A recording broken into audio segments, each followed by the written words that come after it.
ഞാൻ Merina Joby. Again welcome back to Soran spicy. Soran സ്പൈസിയുടെ പുതിയൊരു എപ്പിസോഡിലോട്ട് എല്ലാവർക്കും സ്വാഗതം.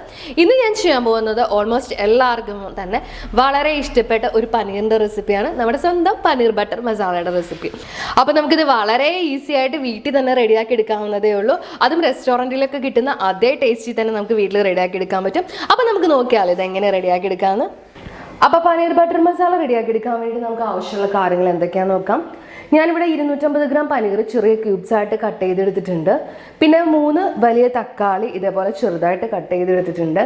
പിന്നെ 2 വലിയ സവോള ഇതേപോലെ ചെറുതായിട്ട് കട്ട് ചെയ്തെടുത്തിട്ടുണ്ട്. പിന്നെ 2 അല്ലി വെളുത്തുള്ളി ഞാൻ മുഴുവനോടെ സ്കിന്നൊക്കെ കളഞ്ഞെടുത്തിട്ടുണ്ട്. പിന്നെ ഒരു പച്ചമുളക് നീളത്തിലൊന്ന് കട്ട് ചെയ്തെടുത്തിട്ടുണ്ട്. പിന്നെ വളരെ ചെറിയൊരു പീസ് ഇഞ്ചി പൊടിയായിട്ട് അരിഞ്ഞെടുത്തിട്ടുണ്ട്. പിന്നെ നമുക്ക് 2 ഏലക്ക വേണം, ഒരു ചെറിയ കറുകപ്പട്ടയുടെ പീസ് വേണം. പിന്നെ ഞാനൊരു ബേ ലീഫ് എടുത്തിട്ടുണ്ട്. പിന്നെ നമുക്ക് 1 ടീസ്പൂൺ കസൂരി മേഥി വേണം. പിന്നെ ഒരു 2.5 ടീസ്പൂൺ കാശ്മീരി ചില്ലി പൗഡർ ചേർക്കുന്നുണ്ട്. പിന്നെ നമുക്ക് ആവശ്യത്തിന് ഉപ്പ് വേണം, ഒരു പിഞ്ച് പഞ്ചസാര വേണം. പിന്നെ ഒരു 3 ടേബിൾ സ്പൂൺ ബട്ടർ വേണം, ഒരു 1/4 കപ്പ് കാഷ്നട്ട് വേണം.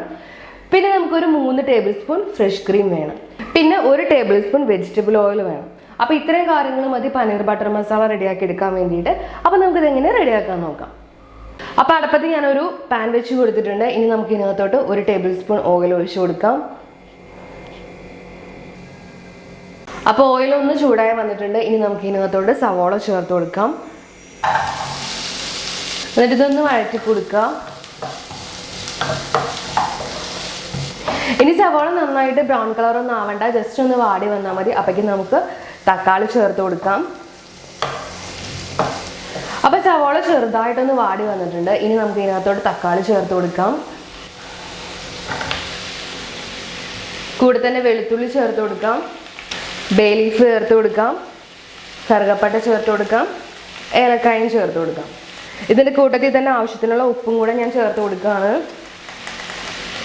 ഇനി എല്ലാം കൂടെ നന്നായിട്ടൊന്ന് മിക്സ് ചെയ്ത് കൊടുക്കാം.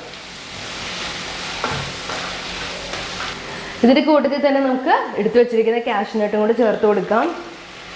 ഇനി എല്ലാം കൂടെ നന്നായിട്ടൊന്ന് മിക്സ് ചെയ്ത് കൊടുക്കുക. അപ്പോൾ എല്ലാം കൂടെ കൂട്ടിയിട്ട് ഞാൻ നന്നായിട്ട് മിക്സ് ചെയ്ത് കൊടുത്തിട്ടുണ്ട്. ഇനി തക്കാളി നന്നായിട്ട് വെന്തുടഞ്ഞ് വരണം. അപ്പോൾ അതുവരെ നമുക്കിതൊന്ന് മൂടി വെച്ച് വേവിക്കാം. അപ്പോൾ പെട്ടെന്ന് വേവാൻ വേണ്ടിയിട്ട് ഞാൻ ഒരു 1/2 കപ്പ് വെള്ളം ഇതിനകത്തോട് ചേർത്ത് കൊടുക്കുന്നുണ്ട്. എന്നിട്ട് ജസ്റ്റ് ഒന്ന് മിക്സ് ചെയ്ത് കൊടുക്കുക. ഇനി നമുക്കിത് മൂടി വെച്ചിട്ട് തക്കാളി നന്നായിട്ട് വെന്തുടഞ്ഞ് വരുന്നവരെ ഒന്ന് വേവിച്ചെടുക്കാം. അപ്പം ഞാനിത് മൂടി വെച്ചിട്ട് തക്കാളി വെന്ത് വരുന്നവരെ ഒന്ന് വേവിച്ചെടുക്കുകയാണ്. അപ്പോൾ തക്കാളി എല്ലാം നന്നായിട്ട് വെന്ത് നന്നായിട്ട് ഉടഞ്ഞ് വന്നിട്ടുണ്ട്. എല്ലാം കൂടെ നല്ല മിക്സായി വന്നിട്ടുണ്ട്. ഇനി നമുക്കിത് ചൂടാറാൻ വെക്കണം. ചൂടാറിയിട്ട് ഇതെല്ലാം കൂടെ നല്ല ഫൈൻ പേസ്റ്റായിട്ട് അരച്ചെടുക്കണം. അപ്പോൾ അതിന് മുമ്പായിട്ട് നമുക്ക് ഏലക്കായും കറുകപ്പട്ടയും ഒക്കെ നമുക്ക് ഇതിനകത്ത് നിന്ന് മാറ്റണം. അപ്പോൾ നമ്മൾ ആഡ് ചെയ്ത കറുകപ്പട്ടയും ഏലക്കായും ഒക്കെ ഞാൻ ഇതിനകത്ത് നിന്ന് മാറ്റാണ്. ഇനി നമുക്കിത് ചൂടാറാൻ വെക്കാം. എന്നിട്ട് മിക്സിയുടെ ജാറിലിട്ടിട്ട് നല്ല ഫൈൻ പേസ്റ്റ് ആയിട്ടൊന്ന് അരച്ചെടുക്കാം. അപ്പോൾ തക്കാളിയും സവോളയും കാഷ്നട്ടും എല്ലാം കൂടെ നമ്മൾ കുക്ക് ചെയ്തത് ഞാൻ മിക്സിയിലിട്ട് നല്ല ഫൈനായിട്ട് അരച്ചെടുത്തിട്ടുണ്ട്. ഇനി നമുക്ക് കറി റെഡിയാക്കാൻ തുടങ്ങാം. അപ്പോൾ കറി റെഡിയാക്കാൻ വേണ്ടിയിട്ട് ഞാൻ അടുപ്പത്തൊരു പാൻ വെച്ച് കൊടുത്തിട്ടുണ്ട്. ഇനി നമുക്ക് ഇതിനകത്തോട്ട് ബട്ടർ ചേർത്ത് കൊടുക്കാം.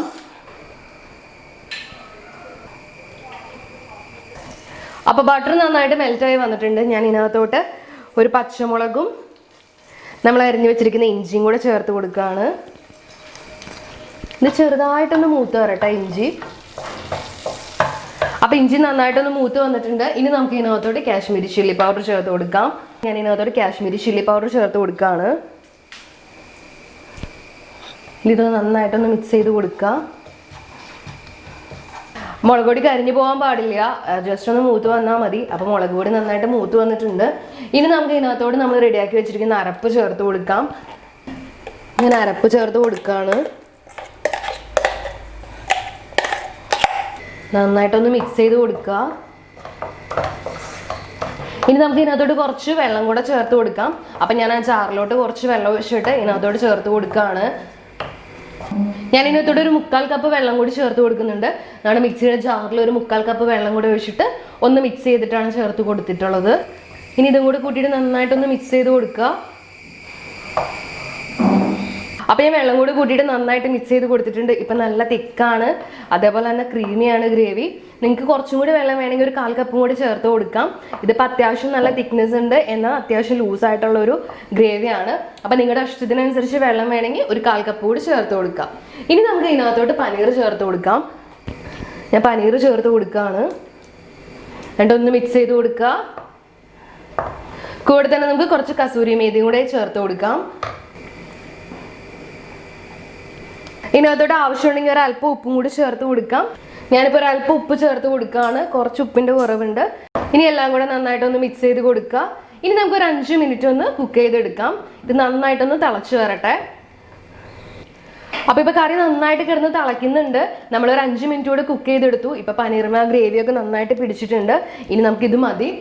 ഇനി ഞാൻ ഇതിനകത്തോട് ഒരു പിഞ്ച് പഞ്ചസാര ചേർത്ത് കൊടുക്കുകയാണ്. അത് ഇഷ്ടമുണ്ടെങ്കിൽ ചേർത്ത് കൊടുത്താൽ മതി. അപ്പോൾ ഞാൻ പഞ്ചസാര ചേർത്ത് കൊടുത്തു. ഇനി ഒന്ന് നന്നായിട്ടൊന്ന് മിക്സ് ചെയ്ത് കൊടുക്കുക. അപ്പോൾ നമ്മുടെ പനീർ ബട്ടർ മസാല റെഡി ആയിട്ടുണ്ട്. ഇനി അവസാനമായിട്ട് ഇതിൻ്റെ മുകളിൽ കുറച്ച് ഫ്രഷ് ക്രീമും കൂടെ ആഡ് ചെയ്ത് കൊടുക്കാം.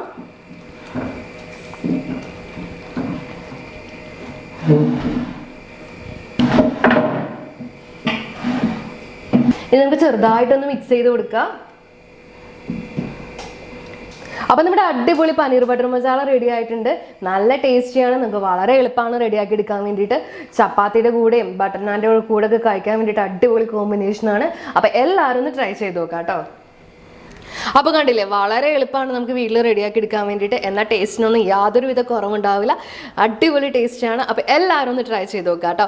പിന്നെ നിങ്ങൾ ഈ ചാനൽ ഇതുവരെ സബ്സ്ക്രൈബ് ചെയ്തിട്ടില്ലെങ്കിൽ ഒന്ന് സബ്സ്ക്രൈബ് ചെയ്തോളൂ. പിന്നെ തൊട്ടടുത്ത് ബെല്ലൈക്കണും കൂടെ ഒന്ന് ക്ലിക്ക് ചെയ്യുകയാണെങ്കിൽ ഞാൻ പുതിയ വീഡിയോസ് ഇടുമ്പോൾ നിങ്ങൾക്ക് നോട്ടിഫിക്കേഷൻ കിട്ടും.